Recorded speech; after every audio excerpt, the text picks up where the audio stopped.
My guys is still here?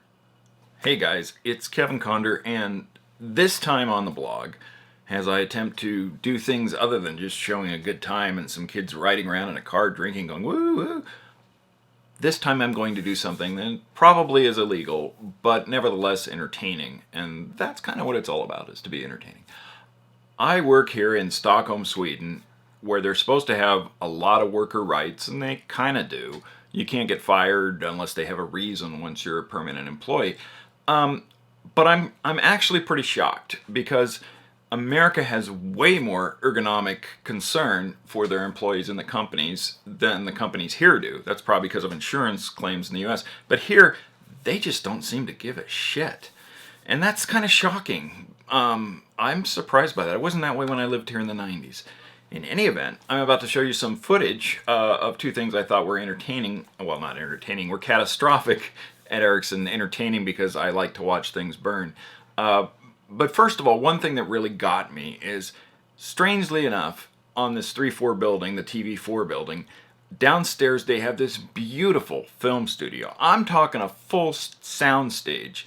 I walked down there a few weeks ago, and they converted the sound stage, the film studio, the place where art is made, into a cubicle city for people who watch soccer games can put Swedish commentary in the soccer game. And sorry, in the hockey games. Same thing, soccer, hockey. These people in this cube city, they will sit there and watch a hockey game and add their commentary to the hockey game. This is like B-League hockey. This is like college hockey. It's professional hockey, but only within the Swedish borders. So you're looking at some of that now. This is hidden phone footage because it was tricky getting a camera in there. This is a sound stage. Look at it. Beautiful lights and everything. And they've made it into a fucking cubicle city. It's embarrassing. And look at this. They've got other stuff. Look here. There's a beautiful makeup table. There's lockers. There's a shower back there. Over here's a place where the people filming can have lunch. They can watch on a screen. They've got a freaking screen there to watch the dailies. And what does Ericsson do? They turned it into a fucking cubicle city. Are you shitting me? All right. The other hand, you can say, well, it's their building. They can do what they want. Well, can I urinate in my building then, please? Okay. The other thing they did this week, which, again, blows me away. Not that we had a great work area where we were. It was lousy with temperature. Where most of the people were was actually fairly cramped.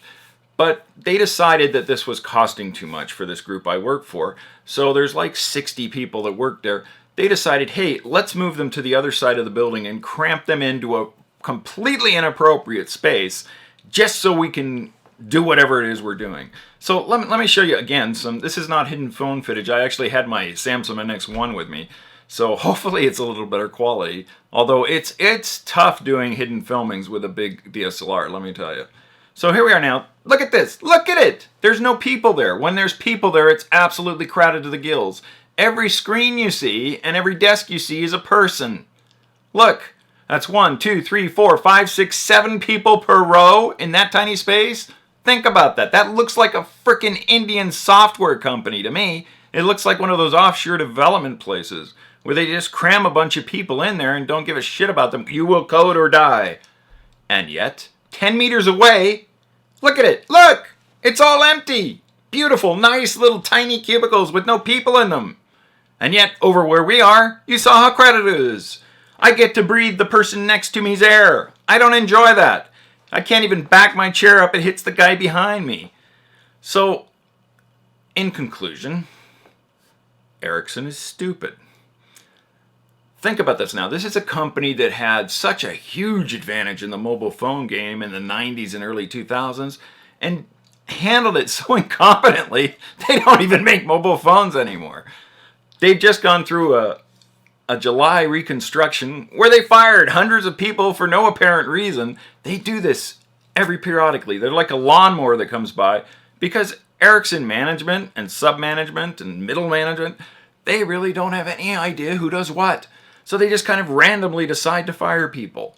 But in any event, I wish it was better. I think it's deplorable that you treat employees like this. I think it's deplorable that you make stupid decisions with your workspace. Get it together, Ericsson. And what's still more distressing, and I'll get into this on another video perhaps, is none of the Swedes are complaining. They all hate this, but they won't say a word because they're Swedes. On that note, I hope you have a better day than I did. Signing off.